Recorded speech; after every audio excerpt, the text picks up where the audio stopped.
ci intervalle ñaar wala ñetti fan yii nii. yow booy def observation nga gis alors ak un peu l'extrême complicité de El Malick Ndiaye. alors aller jusqu'à céder à li nga xamee moom mooy poste bu stratégique bu toll ni présidence de l'Assemblée nationale nga xam ne moom mooy deuxième personnalité de la République. alors le limogeage.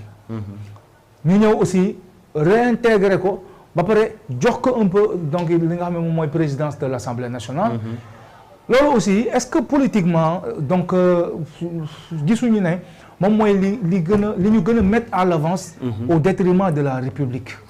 parce que fi mu toll nii bu fekkoon en réalité maanaam mënoon nañ yem ci alors limogé ko moom mu dem toog parce que nekkul le premier ministre bi njëkk bi ñu tegg ci poste premier ministère mu dem nekk ci yenn occupation mais pourquoi coûte que coûte mu bëgg exister en politique, occuper des responsabilités et puis faire des discours comme discours bi mu def démb peut-être après nañ ci ñëw mais le fait moom mooy le fait que ñu dàq ko tey suba ñu def réunion d'urgence ginnaaw suba ñu intégré ko à l'Assemblée ba pare jox ko présidence bi ça vous dit quoi? mais mooy précipitation boobu c'est Sonko quoi maanaam bu ñuy xool tey Sonko dafa am sa façon de faire maanaam l'état d'esprit de Ousmane Sonko il veut toujours être au devant de la scène.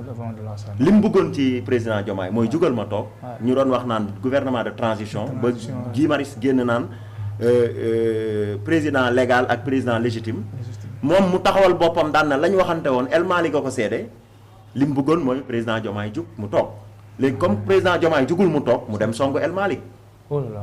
foofu nag la danger bi nekk parce que El Malick boo xoolee ci message am bi mu joxe bi mu nee mes chers compatriotes après une profonde réflexion mûrie dans le silence la responsabilité et le sens de l'État j'ai décidé de démissionner de mes fonctions de président de l'Assemblée nationale ainsi de suite parce que am na yeneen sax yu mu ci boole mais foofu man je pense que El Malick daf ko def par contrainte dañ ko forcer dañ ko maanaam forcer bi mooy lan dañ ko wan ni faale wuñ ko dañ ko wan ni benn fii maanaam Pastef benn nit moo fa nekk benn inconditionnel moo fa am mooy Ousmane Sonko benn constant mooy Ousmane Sonko c'est-à-dire que boo xoolee bien avant loolu di am un député de Pastef Ousmane Fall mooy coordonnateur Colobane dafa génn ci benn émission ñu laaj ko ne ko Diomaye bu dàqee Sonko dem mu ne ko Sonko dem Assemblée nationale mu ne ko mais El Malick Ndiaye nag mu ne ko taalibe Ousmane Sonko la te mbir mi du doy waar du garaaw dañuy dem ñu changer waat règlement intérieur bi rek defaat ko 1 an après indi ko xam nga kooku sax jaar na ci ay normes quoi jéem na rafetal jéem na mettre les formes ci déclaration mais mu am benn député boo xam dans l'hémicycle la ne ko El Malick Ousmane bu ñëwee nga jox ko place bi déjà kon gars yi dañ ko voilà maanaam dañ ko massacrer quoi. Ah oui, c'est vrai. da ngay xam ni joxe na place bi mais. malgré lui par cœur. parce que ñoom ñëpp ay inconditionnel Ousmane Sonko lañ. beneen mbir mi mooy dañoo ragal mët bi. dafa am benn armée baal leen ma damaa jiit loolu dafa ma rëcc. dafa am benn armée.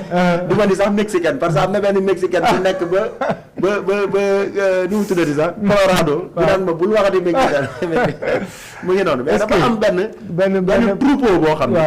benn armada ñoo ko mayul dara. exactement léegi nag El Malick démission bi foofu. boo xoolee ak niñ ko bâclé dafa gaaw. genre c'est comme si que bu ko deful woon. il allait se mettre en mal ak sa famille politique. mais bien sûr loolu la c'est que parce que foofu dafa am benn affaire bu fa am mooy dafa am benn naxante quoi El Malick def na loolu. en pensant que peut-être dina ci am gain politique. à l'avenir kenn xamul. def na ko man parfois dama naan est-ce que mook Diomaye déggoowuñu. parfois ma poser cette question là parce que Pastef la ñu bokk. te ku ne Pastef ne Diomaye. il a travaillé il a été transversal. yenn instance yëpp moo ko teg. du début à la fin lépp fi la ko fekk même ce fameux slogan le don de soi pour la patrie keroog nee nañu non le don de soi pour la patrie nee na daa mel ni dafa ni moom ci làmmiñam la jógee yu demee noonu mu leer ni kii maanaam mooy l'âme de Pastef yaa ngi comprendre parce que boo suivre interview bi mu def récemment effectivement da ngay comprendre que alors su dee li muy wax yëpp dëgg la.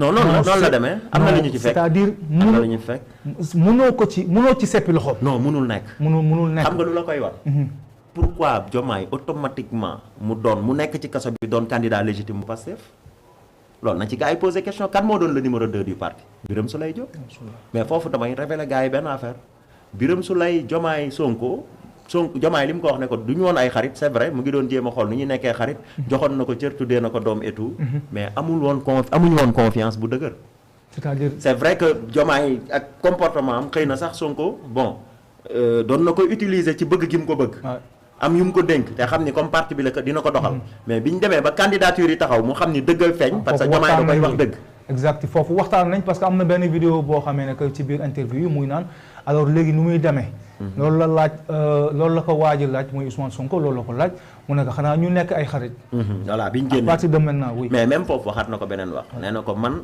maak yow on est toujours ensemble mais on n'est jamais d'accord je suis quelqu'un de particulièrement raisonné particulièrement raisonnable particulièrement réfléchi particulièrement serein gisoo loolu ci Diomaye moo tax kuy xeex ak moom dafa ndànk cerveau lay xeexee ok léegi am na aussi beneen constat boo xamee ne que mënuñu ci bañ a taxaw moom mooy alors le discours de Ousmane Sonko biñ ko installé donc discours bi dafa am partie yoo xamee ne que moom laa bëgg ñu taxaw ci alors partie bi nga xamee ne que par exemple quand il était en train de faire comprendre que maanaam on ne peut pas faire du Pastef sans Pastef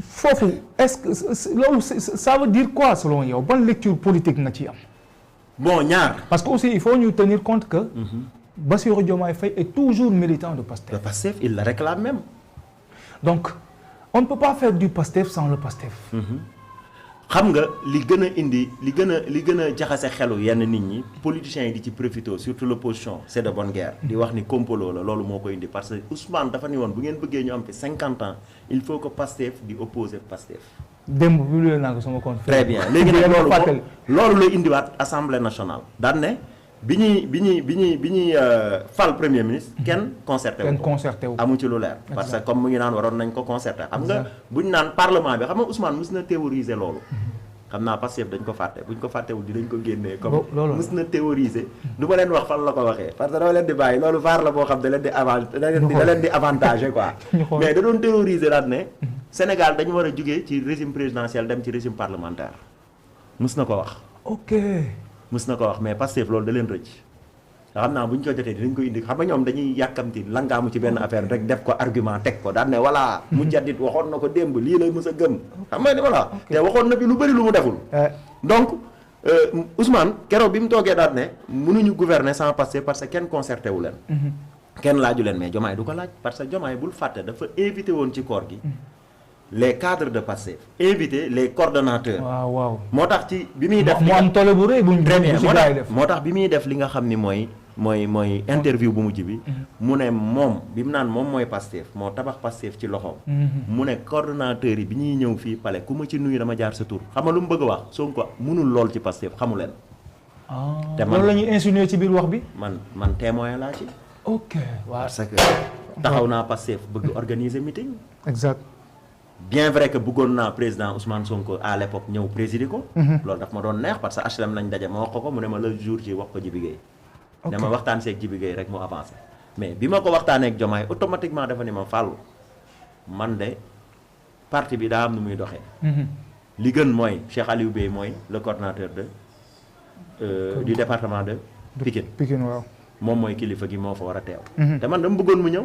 mais mu ne dina def lu mu mën ba kilifa yëpp dinañ fa ñëw. finalement Sare ñëw na Adjuma Saw ñëw na Maître Tall ñëw na.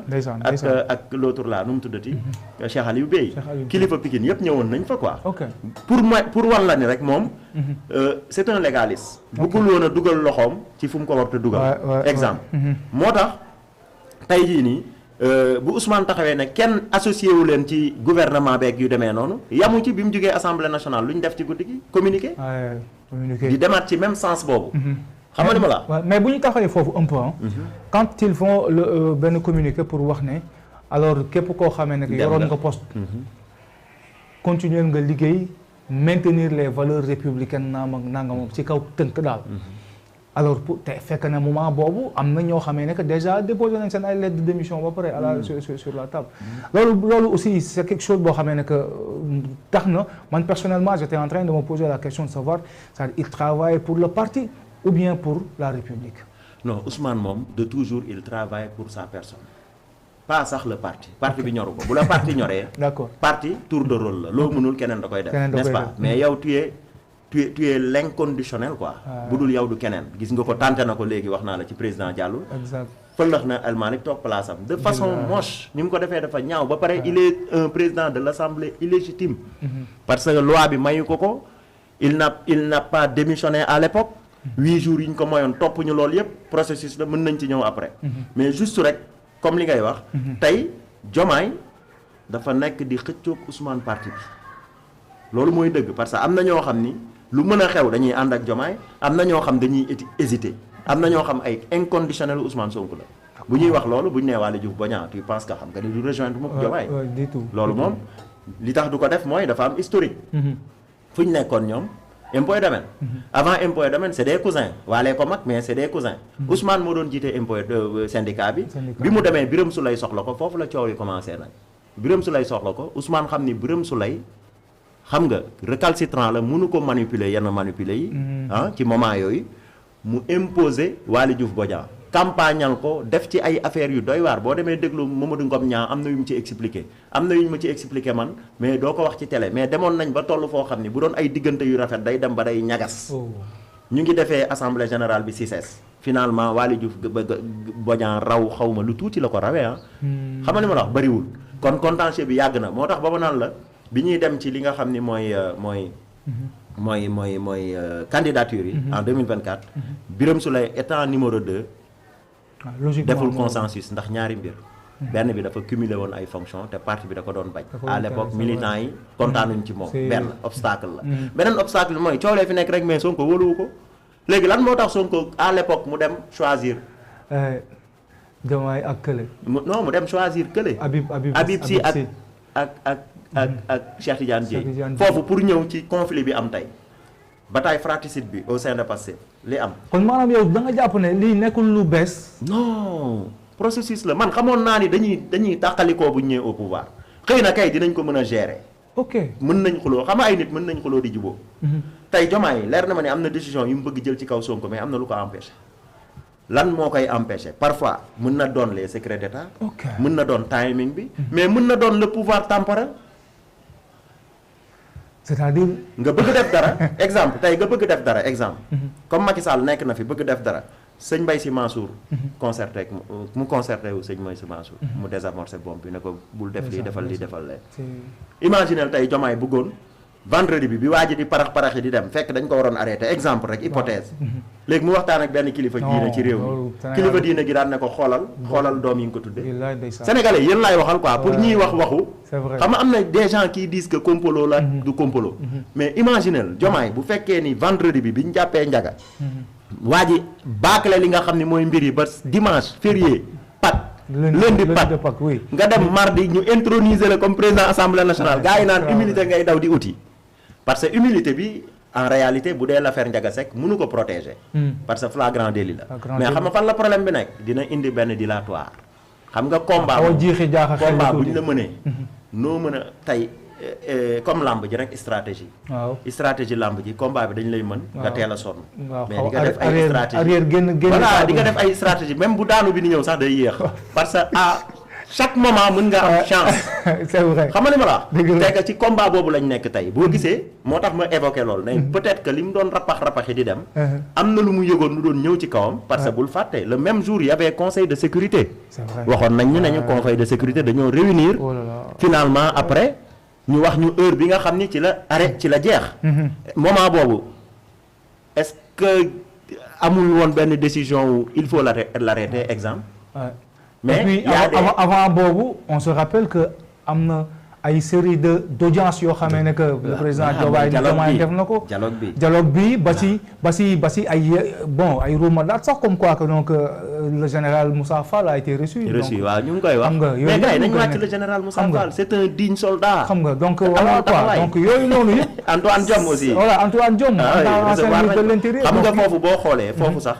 dafa am lu bëri lu daje. parce que dans une république balaa ngay jël yenn décisions yi surtout ñu nekk ci benn zone de turbulence nekk ci benn nan laa ko mën a tuddee benn incertitude.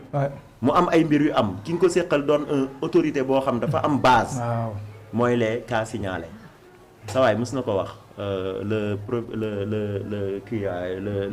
le professeur de droit. bi dëkk fii Tëngéej. Ismaïla Madior Fall dafa ni dafa am yenn fait yoo xam bu amee dans la justice le ministre de la justice day informer à qui de droit ñu yéegal ko c'est les cas signalés balaa ñu ci jël décision moo tax ma naan la l'affaire Ousmane Sonko précipitation boobu loolu mën na ko indi mën na am lu ko désamorcer ñu koy xaar bis bu rafet. J'espère que téléspectateurs ak internautes ils ont bien compris donc développement bi nga xamee ne que